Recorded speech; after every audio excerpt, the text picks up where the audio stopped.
Hey guys, Dervy here, and in this video we're going to be covering Dzemael Darkhold. This is a level 44 dungeon, and it is the second dungeon where you can slowly begin to get your elegant tombstones of philosophy in order to gear up for the more endgame raids and buy your dark light items and other accessories that you will be needing. This dungeon isn't really that hard at all, but it is rather annoying, and hopefully this video will help you guys, or guide you guys through this dungeon. So, as you can see, we've cleared through all the rest of the mobs. The mobs in this dungeon aren't really that hard.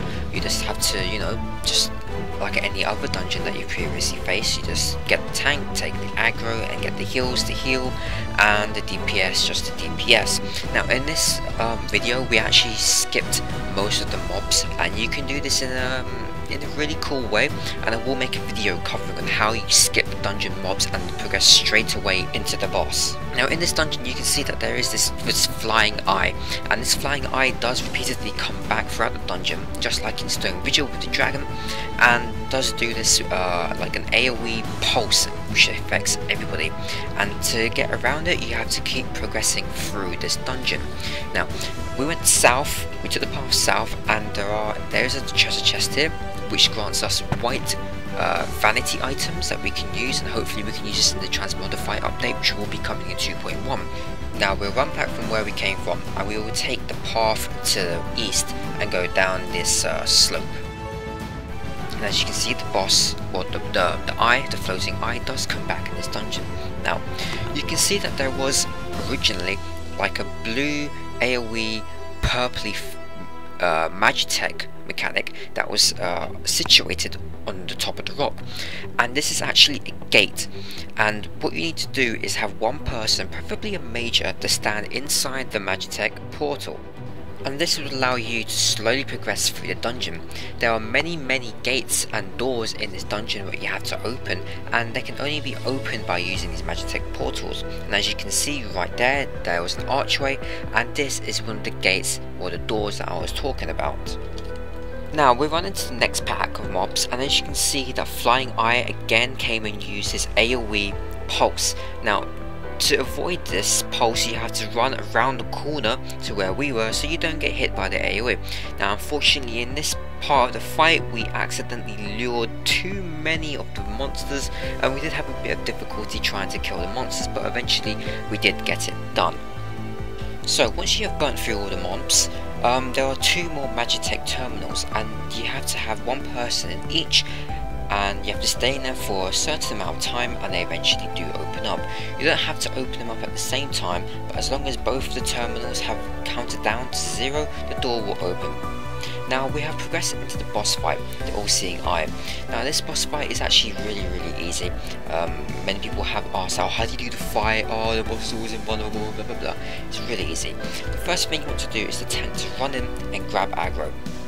And then what the tank has to do is to pull the mob next to these crystals, exactly where the purple AoE-ish marker is.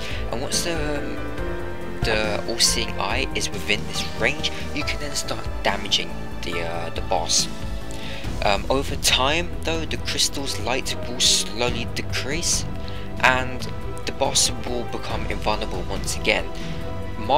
Additional mobs will spawn all throughout this dungeon, so please take care to destroy and kill the mobs as fast as you can. Once again, you just want to run through the dungeon and take into the next crystals once the crystals are dimmed down, and then once that crystal is dimmed down, you then take him over to the next one, and you repeat over and over again. And that's all there is to this boss fight really. The boss is really easy. You just have to continuously lure him over to the crystals, and you will eventually get the boss done. Please make sure that you are killing the ads however, because the ads do have AoEs and they do a lot of damage. Eventually you will get the boss down, happy times, you get your loot, and then you have to step inside this Magitek Portal, which will take you down into the next part of the dungeon. So as you can see, we managed to skip right into the second boss, and this is because, as I said previously at the beginning of this video, that we ran through and we basically skipped every single pack that there was. So this fight is kind of tricky, it is kind of annoying if I'm perfectly honest with you. There are monsters that are up on top of the cliff and you cannot attack them, you cannot target them, and they continuously throw fireballs and a lot of AoEs at us. Some of the attacks are unavoidable, and well, this is basically a fight which is 100% about positioning and your movement, which is very tricky for black mages who have to continuously stand still in order to cast their abilities, or classes like the Dragoon and the Monk who depend on positional attacks to get their full benefit.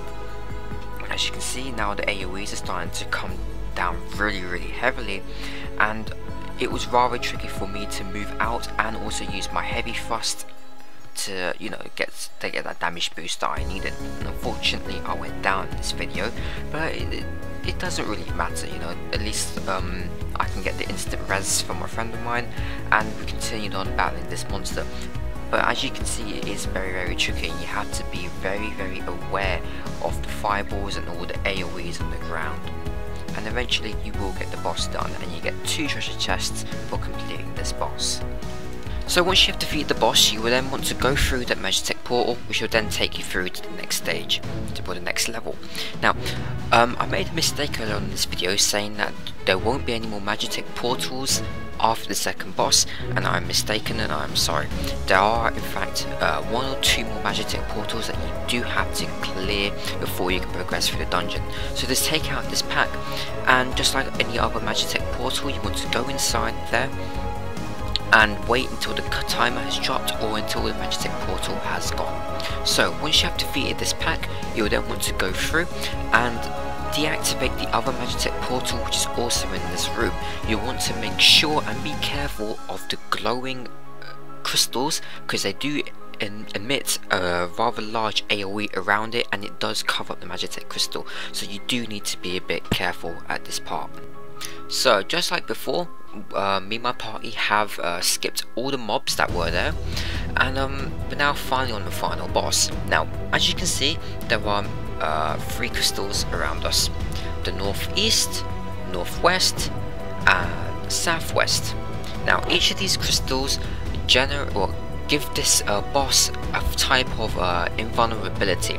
Now as you can see, the boss right here then fired a purple aura towards this crystal, sorry. And what this means is that this crystal is now attuned to the boss, and the boss is now invulnerable, so you have to take out the corrupted crystal. Now during this phase of the fight, the boss then does, you get a message saying that the boss has targeted someone, and at this point the boss will continuously fire his AoEs towards that one person, and everybody has to avoid these AoEs, otherwise you will get hit for a lot of damage. So once you've taken out the first crystal, which is the northwestern one, you then go back to the middle, kill him again, and eventually he will then attune himself back to the southwestern crystal. And again, you do the exact same thing. You take out the crystal, and then he will target one person, and that one person has to be, has to avoid the AoEs, has to make sure he's not in line with everybody else. So once the southwestern crystal is gone, you then go back and attack Batrol, which is the boss's name, in case you haven't realised already, and you just continue the fight. The boss doesn't really hit much, if I'm perfectly honest with you. Well, if you're a DD, the boss doesn't hit much, but as the healer you have to continuously make sure that you're keeping the tank alive, because he can do a lot of damage. His swings can in fact hit both the DD and the tank themselves, and it just does a lot of damage. So now he attunes himself to the last crystal, which is the northeastern crystal, and just like before, you take out the crystal and avoid all of the AoEs, and eventually you will get the crystal down, and then you go back to the boss. And at this stage of the fight, he starts spraying all these AoEs on the ground, and you have to go and then avoid the AoEs which are on the ground. Now if you are the DD, you are now free to use your limit break, because he will no longer attune himself to a crystal, and from here it is quite literally just you beating out the monster as fast as you can. Now unfortunately here I was a bit careless, and I did get myself stuck inside the AoE pool, and I got myself killed. And then here, as you can see, as I got the res, the boss is very intelligent, I must say, and killed me as I got the res, but luckily for us we managed to kill the boss. So thank you for watching this video, and hopefully this video has helped you complete the Dzemael Darkhold.